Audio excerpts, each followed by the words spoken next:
everyone. The month of March is Autism Awareness Month, so we've partnered with an organization called Raising the Ladder to bring you a series of interviews in hopes of raising awareness on the condition. Today we are joined by the lovely Dr. Sebata, who is the founder of Raising the Ladder. Dr. Sebata, we're so happy that you're here today. All right, thank you very much for having us as Raising the Ladder. And we hope this interview not only helps children, but families and siblings and the community at large. Awesome. So we know that you are a pediatrician and the co-founder of Raising the Ladder. Is that correct? That is correct. Awesome. I'd like us to start by defining autism, right? For the person watching. What is autism spectrum disorder? So autism spectrum disorder refers to a wide range of conditions that are characterized by challenges in communication, social interaction, and behaviors. Is it repetitive behaviors? Is it restricted behaviors? But basically, it's not just one condition, but it's a wide range of them. Just those are the core symptoms that they all share.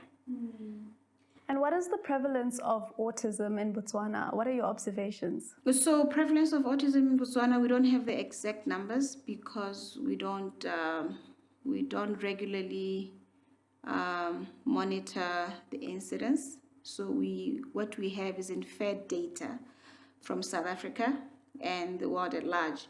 So currently the world prevalence is 1 in 100 kids, but that differs. So the USA is 1 in 36. So Botswana is anywhere between 1 in 100 and 1 in 36. So we don't know, but it is increasing, as everyone knows. We see it every day, not just us and the health professionals. Teachers, I think, see it more because we have more children 0 to 5 who attend preschools than those who come see us. So I think a better person to ask that question, where we don't have studies to refer to, is those that deal with babies every day, and that's early education teachers. Yeah. So we need more research on autism. We do. We need a lot. Right. And what's the management of autism, if you had to summarize? So in summary, like I said, it's challenges in communication. Right. In communication, we mean hearing and speaking, right? So usually before a child can speak, we need to make sure a child can hear. If a child cannot hear, a child cannot speak. If a child cannot speak, they're going to be irritable. They are not going to listen per se. So they might be a little bit aggressive. They're going to be a little bit difficult. So the treatment of autism is to make sure that those core symptoms that I mentioned, challenges in speech and communication, challenges in behavior, and challenges in social interaction, we minimize those challenges. If we minimize those challenges, we just help children develop normally so they can enjoy play. Right. We can groom them. They can eat. They can hug their parents. Because if they have sensory issues, they can't even hug you. You know, if they are sensitive to sand, they cannot play in the playground. So the treatment is just for us to address those core symptoms and how they affect each child. Right. So treatment is individualized. No two children need the same treatment. And then, so it's complex, it's expensive, but it works like everything else. It's gradual improvements every day, as I'm sure parents have told you, teachers have told you. So we get to see them at the beginning and we get to enjoy the growth. And you forget, I saw this child 2 years ago, and the parents are reminded, they didn't do this, they didn't do this. So I think the beauty, all these children, it's a spectrum. So one is mild, one is severe, but each child is going to progress in 1 or 2, if not all 3 core symptoms. And it's something that we want parents to appreciate and run the race with these kids so we catch them up on the delayed milestones. Right. And it's multidisciplinary, right? It is. It is. So let's talk about some of the allies, right? So, Emma, so the biggest allies are parents, grandparents, and our helpers at home. They get to understand these children at a more personal level, from sleep to eat to everything.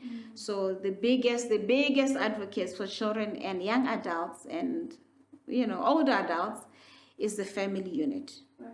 Okay, autism, as most disabilities, have like over 85% divorce rate. Why? Because it touches on everyone at home, on the siblings, Akere. You keep changing helpers because they don't understand Tabo and Masoga is running around. They are running to the road, they're eloping, and then you get in trouble. So parents and the family unit are the most important partners in this. Anything that we do as a clinic, as a community, as a country, first is the parents and the family. And then all of us are just peripheral. We help, we advocate, we make sure as clinicians, pediatricians, family care providers, we make sure that our children here in Botswana, in Southern Africa, have access. We try, our aim, our objective is to make sure that they have access to evidence-based practices, Akere. And then teachers. So we talked about the family unit. We go to our education partners, as I've said. They see these kids more than us. So I believe you guys are going to talk to teachers. They can speak on their behalf, is special ed. These children learn differently. They have to accommodate for their sensory needs. If a child does not want to sit down on circle time, but they want to read on their belly on a cushion, don't expect Tabo to sit up and listen to a story. Give him a cushion so he can lay on his belly and read. Right. So those are accommodations that our educators work around with every single day. And then from school, then we have our, like you said, our allied medical. We have speech for obvious reasons, as I've explained. Right. We have occupational therapists. We have psychologists. We have music therapy. We have art therapy. So everything just to get children to be in touch with their senses. So we decrease overwhelming them in this noisy, troubling world. Then they continue to thrive and, most importantly, enjoy childhood, be able to eat and be healthy. We just want our children to just be kids. All right. And let's talk a little bit about prognosis, right? Because when a parent just receives the diagnosis that their child has autism, they might be wondering, okay, what does that mean? Does that mean that my child is never going to be able to speak, right? Is this something that can be cured, or are you just going to try and help them reach their full potential, their personal, individual full potential, right? Okay, so autism is not curable. It's a genetic condition. Genetic factors play a part. The environment plays a part as well. Right. So multiple factors. Yes. Therefore, we advocate for early intervention. When a child is born, you don't know, is your child going to walk? Is your child going to sit? You really do not know. You hope they will. So this is how we approach every child that we see with autism, whatever age. Is it 18 months? Is it 4 years? Is it 3 years? We just tell parents, like, we're going to just start where the child is and gradually, slowly get them to where they should be and celebrate each little improvement. So I think in a nutshell, what we want parents to know is that let's not worry too much about the end point. It's a journey. I get it. The child has to eat, the child has to sleep. Forget about school. If a child is not eating well, we need to work on that. We involve occupational therapists, we involve the speech therapists. Why the child not eating? When we win in that space of covering the basic needs, sleep, eat, play, then you move to the next hurdle, which is, can the child play with other kids? Can they play? So it's just stepwise, but children get better.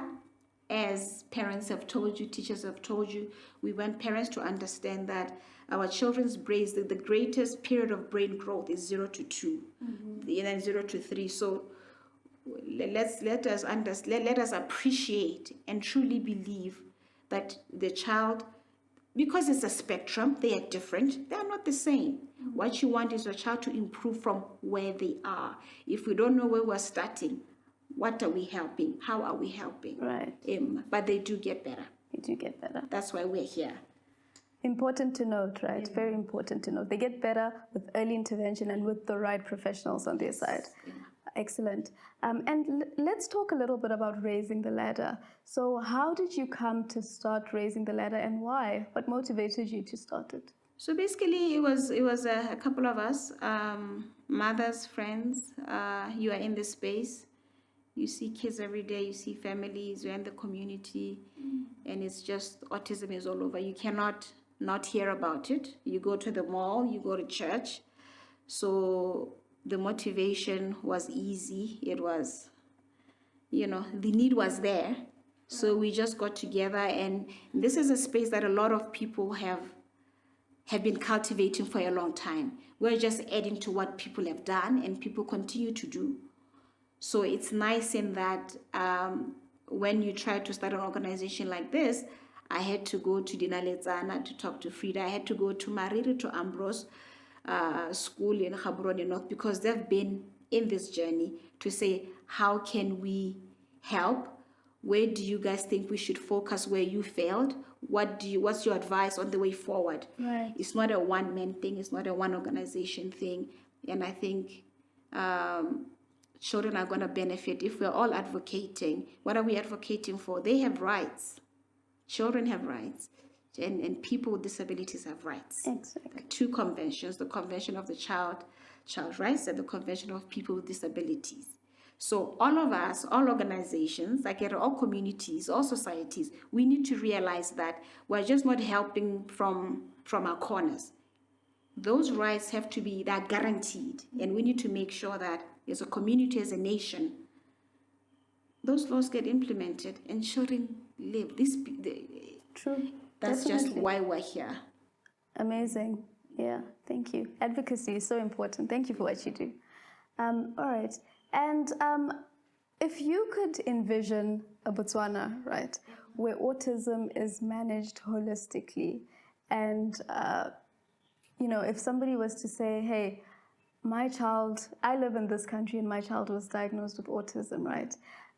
Let me rather move to Botswana because it's easier there for children with autism. What does that picture look like to you?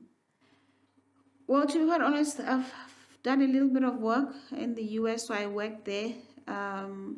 So we cannot compare no two nations, no two communities. Mm-hmm. It's economics, is social norms.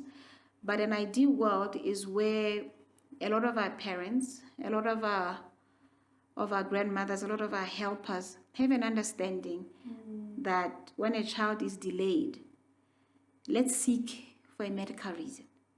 I get it. There are all cultural things but let's at least say, why is this child not speaking at 3? Maybe let's go to the clinic and talk to the nurse. Right. That is key at a family level, right? So an ideal Botswana is where our helpers, our grandmothers, our teachers are aware of autism. Yeah. And then in the medical community, the ideal world is where we are training therapists, probably not pediatricians, but mid-level. We have Botswana College where they specialize in medical courses. So we just have a course that does disabilities and we add autism to that. So we're capacitating and educating those that can then come to my home after we teach our grandmothers and our aunts about autism. What's the next step? You've told me about autism. Here's a child. What do I do? Oh, we have graduates from Botswana College, from IHS who know a little bit of autism. Let's start. Yeah? And then a step above that, then it's us, the medics. We need to, as parents always say, we need to help pay for those services that are a little bit more expensive.